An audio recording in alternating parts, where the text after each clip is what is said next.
cela. Moi, ce qui m'intéresse, c'est votre quotidien. Mon quotidien? C'est-à-dire les courses, les petits trucs que vous faites.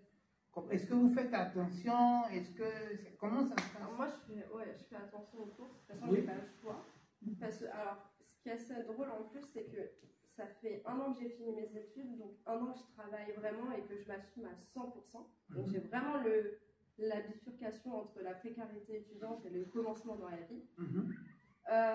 Maintenant, je pense que j'ai une chance, et ça j'en parlais déjà avec Patrick, c'est que j'ai la chance qu'on me propose du travail, qu'on me donne beaucoup d'heures de travail, donc je gagne bien ma vie parce qu'on me le permet et parce que je travaille beaucoup pour. Donc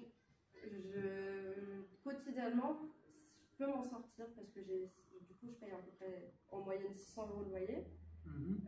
Du coup, il me reste à peu près à moi toute seule 700 € pour faire l'habitation, la mutuelle, le reste, la nourriture et tout. Donc, j'ai de la chance de travailler avec des enfants et d'avoir la cantine le midi qui est gratuite. Et ça, moi j'en profite parce que beaucoup n'en profitent pas. Beaucoup font un peu les difficiles sur la nourriture. Moi, j'étais à l'internat, donc la cantine matin, midi et soir, c'est bon, c'était fait. Donc ça ne me dérange pas, mais c'est un choix, enfin moi je trouve que c'est un choix stratégique, c'est de la nourriture qui nous est préparée pour nous, qui nous est libre, qui nous est gratuite. Je pense qu'il faut mieux en profiter que de râler et de dire que c'est pas bon et d'aller voir ailleurs, parce que c'est une opportunité que tout le monde n'a pas de pouvoir manger gratuitement le midi en fait, toute la semaine. Et moi déjà ça je la saisis, parce que c'est important et ça m'évite du coup des frais. Donc le soir quand je rentre, souvent, par exemple, les légumes, soit je vais aller vers du surgelé qui se conserve facilement et longtemps, soit je vais profiter du marché de Bagneux qui n'est pas cher. Et ça, c'est avantageux. Quand je reviens chez mes parents, ils me ramènent également des fruits et légumes du jardin. Ça, c'est vraiment un avantage. Et j'ai aussi la chance qu'ils cuisinent et qu'ils fassent des conserves. Voilà. Ça, j'avoue, la conserve de ratatouille faite maison, j'en ai beaucoup dans mon placard. Mais du coup, voilà, je sais que quotidiennement, je vais pallier sur la nourriture de la cantine pour avoir quelque chose d'assez varié et en termes d'apport nutritionnel suffisant. Parce que c'est vrai que le soir, par contre, je vais rentrer chez moi, je vais plus m'orienter vers des choses faciles comme les pâtes, les légumes surgelés, les poêlés éventuellement, ce genre de choses, parce que c'est rapide, pas cher.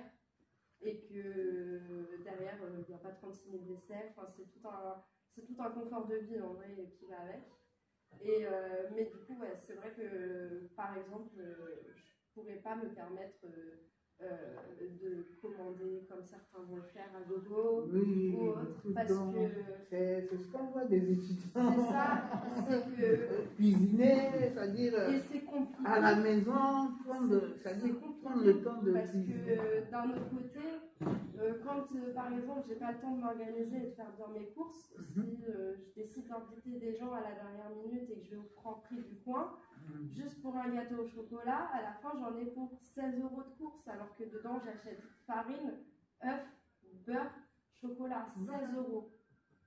Et là tu te dis, mais pour 16 €, j'aurais été à la boulangerie, 2 € de plus, j'aurais eu un bon gâteau fait par un pâtissier pour juste 2 € de plus. Et c'est là où, en effet, les étudiants, je pense, se perdent dans le fait de se dire, un repas à Franprix, ça me coûte 15 €, pourquoi j'irais pas commander pour 15 € sur Uber Eats?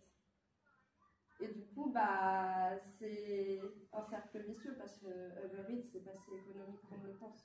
Et je pense que les jeunes générations, il y a quand même une grosse évolution par rapport à ce que j'étais à ma génération. Oui, parce qu'aujourd'hui, on est sensibilisé à ça. Voilà. On sait que c'est même si on peut le faire, au moins on sait que c'est pas toujours possible. Dans les années 70, nos parents avaient vécu la guerre. Ça avait été terrible pour eux. Donc après, il fallait reconstruire le pays coûte que coûte, il fallait un essor économique. L'essor économique est venu, ça a été les 30 Glorieuses.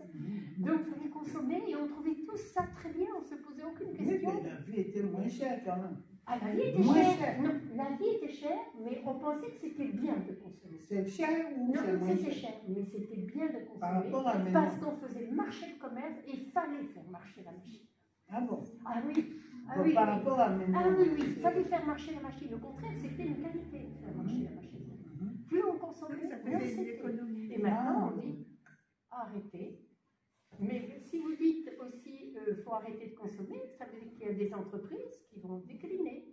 Mais déjà, je te félicite par rapport, parce que avoir une jeune fille, une jeune dame de 23 ans, tenir ce langage, je suis un peu, tu vois, ça me met, je dis, mais à cet âge-là, elle parle de ça, alors que les jeunes, c'est pas ça, hein, leur pensée, ça dit être à la mode, être à la page, être, voilà, le temps maintenant, même il y a des personnes plus âgées, de notre âge, tout ça là, eux, ils sont encore dans le luxe et tout. La voiture fonctionne, c'est un peu cabossé, il faut que je rends au machin, je prends un véhicule de marque. Voilà, c'est ça. Mais je suis vraiment, ça m'a, voilà, parce que même moi, j'ai réduit mon train de vie, hein, parce que moi, avant, je ne vivais pas comme ça. Hein. Vu l'évolution des choses, vu l'augmentation, vu la hausse des prix et tout, ça nous amène à nous poser des questions, à se dire, bon, voilà, parce que moi, je ne vis pas par rapport aux autres, je vis par rapport à ma vie.